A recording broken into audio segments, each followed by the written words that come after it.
सगाई की रात। ये सब क्या है? शादी से पहले इस तरह की तस्वीरें सबके सामने दिखाना? हमारे खानदान की तो नाक ही कटवाती है। किसी को मुंह दिखाने लायक नहीं छोड़ा इन दोनों ने। अभी क्या, अभी इस वीडियो को बंद करवाओ। अभी बीच में मम्मी ये बंद नहीं होगा। तुम भी ना, ये आज का फैशन है। कितनी कूल लग रहे हैं दोनों साथ में। तू ना अपना मुंह बंद रख। तू क्यों नहीं बोलेगी कूल? तू भी तो इन्हीं की तरह है। रजनी स्नेहा की माँ अंबिका के पास जाकर गुस्से में कहती है, यह सब समधन जी हमारे घर में नहीं चलता है। अभी के अभी इस बेहूदगी को बंद करवाइए, वरना मैं बारातियों को लेकर वापस चली जाऊंगी। नहीं नहीं समधन जी, ऐसा मत कहिए। मुझे इन सब के बारे में कोई खबर नहीं है। बच्चों ने किया है सब। मैं अभी बंद करवा देती हूँ। अंबिका तुरंत जाकर वीडियो बंद करवा देती है। स्नेहा और अमन का मुंह उतर जाता है। अमन रजनी से कहता है, मम्मी ऐसी कौन सी बहुत बड़ी बात हो गई जो तुम इतना हंगामा मचा रही हो? बेचारी स्नेहा का पूरा मूड ही ऑफ हो गया। तुम लोगों ने तो इज्जत बेच खाई है। अभी से ही जोरू का गुलाम बन गया है। अपने आंचल में बांध लिया है तुम्हें। ठीक है, अब तुम्हें माँ की क्या जरूरत? रजनी सबके बीच से वहां से चली जाती है और माहौल गर्म हो जाता है। सब एक दूसरे का मुंह देखने लगते हैं। 2 महीने पहले स्नेहा और अमन एक ही कंपनी में काम करते हैं और दोनों में प्यार हो जाता है। एक रोज़ स्नेहा अमन से कहती है, अमन क्या सब हमारी शादी के लिए मान जाएंगे? अरे नहीं मानेंगे तो कहाँ जाएंगे? मैं किसी के पास कोई ऑप्शन ही नहीं छोड़ूंगा। तुम्हारी मम्मी तो पुराने ख्यालों की है ना। अपने घर वालों को तो मैं मना लूँगी। पुराने ख्यालों की तो है, इसमें कोई दो राय नहीं है। लेकिन मम्मी इस रिश्ते के लिए तब मना करेगी ना जब उन्हें पता चलेगा कि हम एक दूसरे को पहले से जानते हैं। सब होगा लेकिन अरेंज्ड वे में। वाह मेरे शेर, मान गए तुम्हें। सांप भी मर जाए और लाठी भी ना टूटे। अमन पंडित को पैसे देकर स्नेहा का रिश्ता अपने घर लाने को कहता है। पंडित रजनी के पास स्नेहा की तस्वीर लेकर आता है और कहता है, सेठानी जी, अमन बेटा के लिए एक रिश्ता लाया हूँ। लड़की तो मुझे बहुत भा गई है। लड़की की तस्वीर मेरे पास आई तो मैंने सोचा किसी और से इसका रिश्ता करवाने से पहले आपको दिखा दूँ। अमन और स्नेहा की जोड़ी तो खूब जमेगी। हाँ हाँ पंडित जी, दिखाइए तस्वीर। अमन की शादी तो अब करनी है। सामने से चलकर रिश्ता आया है तो देखने में क्या बुराई है। पंडित रजनी को तस्वीर दिखाता है। एक नज़र में ही स्नेहा रजनी को पसंद आ जाती है और वो कहती है, पंडित जी बात आगे चलाओ, मुझे लड़की पसंद है। एक बार अमन बेटा को दिखा लेते तो अच्छा रहता। अच्छा क्या रहता? हमारे टाइम पर कौन सा हमें लड़के दिखाकर शादी होती थी? अमन उसी से शादी करेगा जिसे मैं पसंद करूंगी। ठीक है तब सेठानी जी। पंडित वहाँ से चला जाता है और सीधे स्नेहा के घर जाता है और अंबिका से कहता है, सेठानी जी, बिटिया के लिए लड़के का रिश्ता लाया हूँ। पैसे वाला घर है, खानदानी लोग हैं, ऊपर से लड़का इतना कमाता है। बिटिया तो राज करेगी राज। तस्वीर तो दिखाइए पंडित जी। अंबिका अमन की तस्वीर देखती है और स्नेहा को दिखाती है। कैसा लगा तुझे लड़का? लड़का दिखने में तो सही है, वैसे ये ना मेरे साथ ही काम करता है। तब तो और भी अच्छा है। तुम अच्छे से इसे जानती होगी, फिर तो डर की कोई बात ही नहीं है। पंडित जी आप बात आगे बढ़ाइए। पंडित दोनों परिवार को मिलवाने के लिए बात करता है और विनोद रजनी को फ़ोन करके कहता है, बहन जी, हम बाहर कहीं मिले उससे अच्छा है कि हमारे घर पर ही बैठकर हम अच्छे से बात कर लें। बच्चों को भी एक दूसरे से बात करने का मौका मिल जाएगा। ठीक है, मैं कल शाम को अपने पूरे परिवार के साथ आपके घर आती हूँ। अगले दिन शाम को रजनी अपने परिवार के साथ स्नेहा के घर पहुँच जाती है। बहन जी बस आप लोगों का ही इंतज़ार हो रहा था। स्नेहा नाश्ता ले आना बिटिया। स्नेहा साड़ी में नाश्ता लेकर आती है। अमन और स्नेहा इशारों इशारों में एक दूसरे से बात करते हैं। रजनी को तो स्नेहा देखते ही भा जाती है और वो स्नेहा से बिना कुछ पूछे कहती है, विनोद जी नाश्ता वगैरह छोड़िए, मुंह मीठा करवाइए। हमें ये रिश्ता मंजूर है। परसों से 2 महीने का तारा लग रहा है तो कल ही सगाई कर लेते हैं। बहन जी वो सब तो ठीक है, लेकिन इतनी जल्दी तैयारी कैसे होगी? अरे सब कुछ हो जाएगा। मैं तो 1 दिन में शादी की तैयारी कर दूँ। पहले बच्चे एक दूसरे के लिए हाँ बोल देते, उसके बाद ही कुछ तय करना सही होगा। भैया पूछ लीजिए भाभी से जो पूछना है। सेजल बेटा तुम दोनों को कमरे में ले जाओ। जी आंटी जी। सेजल दोनों को कमरे में ले जाती है और स्नेहा को छेड़ते हुए कहती है, भाभी मुझे पता है आप लोगों की तो पहले से सेटिंग है, कोई नहीं एंजॉय कीजिए। सेजल कमरे से चली जाती है। अमन स्नेहा से कहता है, कैसा लगा मैडम सब कुछ? मैंने कहा था ना, तुम्हें मेरा होने से कोई नहीं रोक सकता। मुझे पता है तुम्हारा कोई जवाब नहीं है। अब कुछ पूछना हो तो पूछ लो, वरना बाद में कहोगी मैंने ये नहीं पूछा वो नहीं पूछा। दोनों हंसते हैं और थोड़ी देर बाद दोनों बाहर जाते हैं और एक दूसरे के लिए हाँ कह देते हैं। अब रिश्ता पक्का है समधन जी। ठीक है, कल के कल ही सगाई कर देते हैं। अब हम चलते हैं, आपको भी तैयारी करनी होगी। रजनी अपने परिवार के साथ अपने घर आ जाती है और दोनों घर सगाई की तैयारी में लग जाते हैं। विनोद अंबिका से कहता है, तुमने हाँ तो बोल दिया सगाई के लिए, इतनी जल्दी तैयारी कैसे होगी? वो तो लड़के वाले हैं, सब कुछ तो मुझे ही करना है। वो लोग तो बस एक अंगूठी लेकर आ जाएंगे। जवान बेटी घर पर हो तो माँ को पहले से ही तैयारी रखनी पड़ती है। मैंने सारी तैयारी रखी है, बस आप एक अच्छा होटल बुक करवा लो। एन मौके पर कौन तुम्हें होटल देगा? अमन होटल स्नेहा के नाम से बुक करवा देता है और स्नेहा आकर विनोद से कहती है, पापा मेरी सहेली की होटल है, मैंने बुक करवा दी है, आप निश्चिंत रहो। लो, सब कुछ हो गया ना? आप बेकार में ही टेंशन लेकर अपना बीपी बढ़ा रहे थे। अगले दिन सुबह पहले ही दोनों घर वाले वेन्यू की जगह पहुंच जाते हैं। स्नेहा पार्लर वाली से तैयार होती है। तभी स्नेहा के कमरे में आकर सेजल कहती है, भाभी मेरे भैया ना बहुत रोमांटिक है, आपको आज इतना तैयार देखकर वो तो पागल ही हो जाएंगे। स्नेहा हल्का मुस्कुराती है। भाभी मुझे ना आपकी लव स्टोरी सुननी है। भाई ने पहली बार आपको कैसे प्रपोज किया था?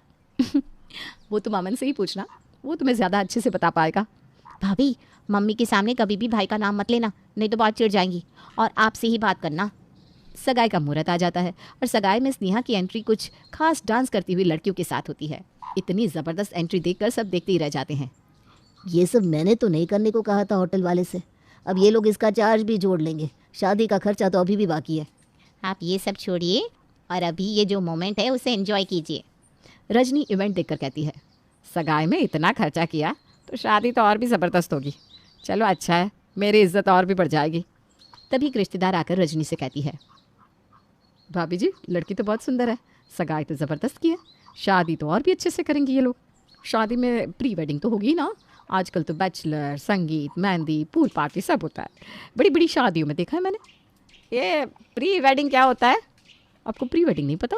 वही होता है जिसमें लड़के लड़कियां शादी के पहले कहीं बाहर जाकर फ़ोटो शूट करवाते हैं। और फिर वो रिश्तेदार इधर उधर देखकर धीरे से रजनी के कान में बोलती है, फ़ोटो शूट भी ऐसी वैसी नहीं भाभी जी, पूरी क्लूज़ वाली। आप समझ रही हो ना? छे, ये सब हमारे घर में नहीं चलता है। करने दो जिसको जो करना है, शादी से पहले कुछ भी नहीं। हमारे ज़माने में तो सगाई तक नहीं होती थी, लड़के लड़की एक दूसरे को सीधा फेरे के बाद देखते थे। अब तो पूरी दुनिया विदेशी चलन में डूब गई। मेरे घर में ये प्री प्रो वेडिंग नहीं चलेगी, लेकिन शादी मेरे अमन की ज़बरदस्त होगी। रिश्तेदार वहाँ से चली जाती है और खाने में लग जाती है। मुझे क्या करना है? Concentrate on food. अब ये लोग प्री वेडिंग करे या ना करे उससे मुझे क्या, मुझे तो खाने से मतलब है। सगाई अच्छे से हो जाने के बाद सारे गेस्ट खा पीकर चले जाते हैं। तब दोनों परिवार साथ में बैठकर खाते हैं। उसी वक्त सेजल कहती है, भाभी आप प्री वेडिंग में कहाँ जाओगी? आप लोग ना थोड़ा हट के प्री वेडिंग करवाना, आजकल सब करवाते हैं तो थोड़ा डिफरेंट होना चाहिए ना। हाँ मैं तो राजस्थान में करवाऊंगा, मुझे शादी भी ना राजस्थानी पैटर्न में करना है। ये सब क्या गलत बात कर रहे हो तुम लोग हैं? सेजल, बात करने को तुम्हें और कोई टॉपिक नहीं मिला क्या? ये कुछ नहीं होगा अपने यहाँ। मम्मी ये सब तो आजकल का ट्रेंड है। मेरी शादी में प्री वेडिंग क्या, बैचलर पार्टी, संगीत, पूल पार्टी सब होगा। हाँ पूल पार्टी में तो बहुत मज़ा आता है, उस पर फ्लावर प्रिंट के कपड़े पहनने पड़ते हैं। अभी तो गर्मी का टाइम है, पूल पार्टी में और भी मज़ा आएगा। जीजू अपने बैचलर पार्टी में मुझे भी बुला लीजिएगा। दीदी की गर्ल्स पार्टी में मैं तो नहीं जा सकूँगा। हाँ थीम ना कुछ अलग रखेंगे। वाह भैया ये शादी ना बहुत रॉयल होगी। ये सब सुनकर रजनी का गुस्सा बढ़ता ही जा रहा था। रजनी दांत पे दांत चढ़ाकर बैठ जाती है और किसी से कुछ नहीं कहती। अंबिका समझ जाती है कि रजनी को ये बातें अच्छी नहीं लग रही। वो बात घुमाने के लिए कहती है, बच्चों ये सब बातें फ़ोन पर कर लेना, अभी पहले आराम से खा लो। सब सुबह के थके हो, खाते वक्त बातें नहीं करनी चाहिए। अब हाँ मम्मी जी मैं थक तो बहुत गया हूँ। बहन जी शादी की डेट आप 2 महीने बाद की निकलवा लेना, तारा खत्म होते ही शादी करवा देंगे। इतने दिनों में तो तैयारी भी अच्छे से हो जाएगी। जी जी बिल्कुल, जैसा आप कहें। रजनी और उसका परिवार खा पीकर अपने घर चला जाता है। घर जाकर रजनी अमन और सेजल से कहती है, मैं देख रही हूँ तुम लोगों की हिम्मत बहुत बढ़ गई है, बहुत मॉडर्न हो गए हो। मेरे घर में ये प्री वेडिंग और लंपू झंपू नहीं चलेगा। कान खोल कर सुन लो दोनों, शादी से पहले ही सब कुछ कर लोगे क्या? 4 लोग के सामने वीडियो चलेगा, हमारी इज्जत मिट्टी में मिलवाना चाहते हो तुम दोनों? मम्मी जस्ट चिल, ऐसा कुछ नहीं होगा। प्री वेडिंग में ऐसा कुछ नहीं होता, बस फोटोज़ होती है, जैसे अभी सगाई की फ़ोटोज़ हुई। देखो फिर भी मुझे ये सब अडंगे नहीं चाहिए। लेकिन मुझे चाहिए, मेरे मन का भी तो होना चाहिए। आपने अपनी पसंद से लड़की लाई, मैंने कुछ नहीं कहा, एक्सेप्ट कर लिया ना। कम से कम मेरे मन का कुछ तो होना चाहिए। ठीक है तो कर लो प्री वेडिंग, लेकिन उसका वीडियो या फोटो किसी के सामने शादी से पहले नहीं आना चाहिए। नहीं आएगा मम्मी। हफ्ते भर बाद अमन और स्नेहा सेजल और वैभव को लेकर अपने प्री वेडिंग शूट के लिए निकल जाते हैं। प्री वेडिंग के दौरान स्नेहा और अमन आपस में बिजी होते हैं और सेजल और वैभव एक दूसरे के साथ वक्त बिताने लगते हैं। 1 हफ्ते तक साथ में रहने से दोनों एक दूसरे के काफ़ी क्लोज आ जाते हैं। प्री वेडिंग से आने के बाद सेजल और वैभव को एक दूसरे की कमी महसूस होने लगती है और सेजल वैभव को कॉल करती है। वैभव, तुम्हें मेरी याद नहीं आ रही क्या? याद तो आ रही है, मिलने का मन भी हो रहा है। पता है, कल रात तुम मेरे सपने में आई थी। समझ में नहीं आ रहा मुझे क्या हुआ है। बुद्धू, तुम ना बिल्कुल बच्ची हो, कुछ समझ में नहीं आता तुम्हें। बताओ ना क्या हुआ है। कुछ नहीं, वक्त आने पर तुम्हें खुद ही सब कुछ समझ में आ जाएगा। इसी तरह दिन बीतने लगते हैं। वैभव और सेजल एक दूसरे से मिलते हैं। शादी की डेट भी आ जाती है और अमन रजनी से कहता है, मम्मी शादी के एक दिन पहले संगीत का प्रोग्राम करते हैं, बहुत मज़ा आएगा। सब नाचेंगे, सबके मन की भी पूरी हो जाएगी। ठीक है संगीत कर लो, लेकिन सब ना तरीके से होना चाहिए, कोई बेहूदगी मुझे पसंद नहीं है। शादी की तारीख नज़दीक आने लगती है। अमन रजनी को बिना बताए बैचलर पार्टी करता है, जिसमें स्नेहा, वैभव और अपने कुछ करीबी दोस्तों को बुलाता है। भैया, अगर मम्मी को पता चल गया ना तो हम दोनों गए, संगीत भी कैंसिल करवा देगी।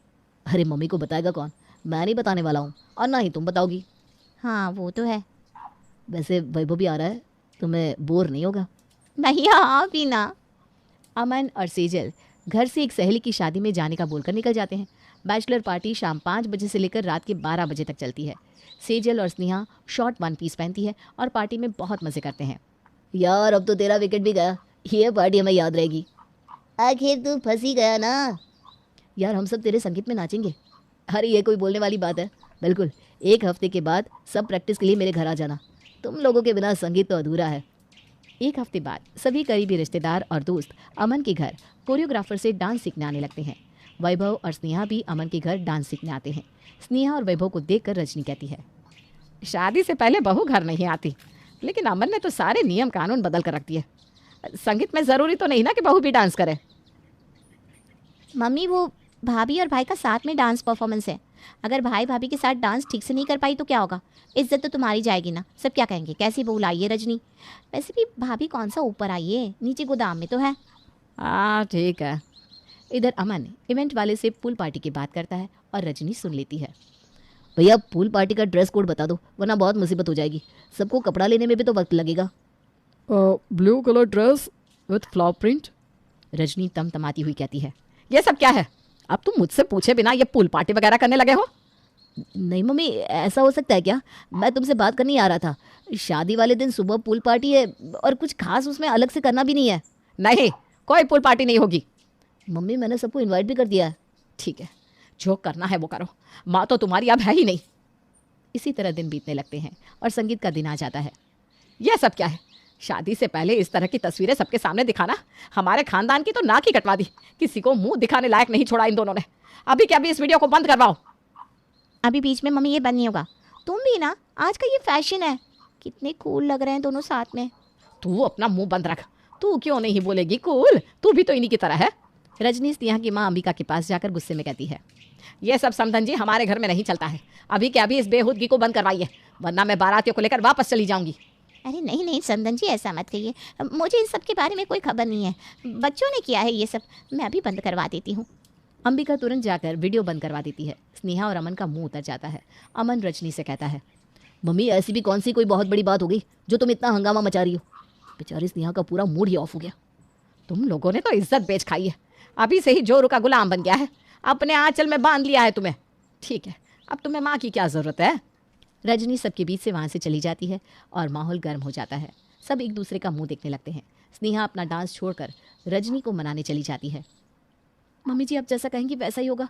मैं डांस नहीं करूँगी और ना ही कल पूल पार्टी में जाऊँगी बस। स्नेहा की आंख भर आती है। रजनी कमरे से निकलकर बालकनी में आती है, जहाँ उसकी नज़र सेजल और वैभव पर पड़ती है। दोनों एक दूसरे के गले लगे होते हैं और सेजल कह रही थी, वैभव, मैं तुम्हारे बिना नहीं रह सकती हूँ। मम्मी इस रिश्ते के लिए कभी नहीं मानेगी। हम भाग चलते हैं। रजनी की आंखें ये देखकर खुली की खुली रह जाती है और वो मन ही मन सोचती है, सच में दुनिया बहुत आगे निकल गई है। स्नेहा फिर भी बहुत सही है, लेकिन मैं उस पर ज्यादती कर रही थी। मेरी बेटी तो भागने पर लगी है। रजनी उसी वक्त स्नेहा के पास जाती है और उसके आंसू पोंछकर उसके साथ संगीत में चली जाती है। बहू तू नाच सकती है, जा। स्नेहा रजनी के साथ स्टेज पर जाती है और उसके साथ नाच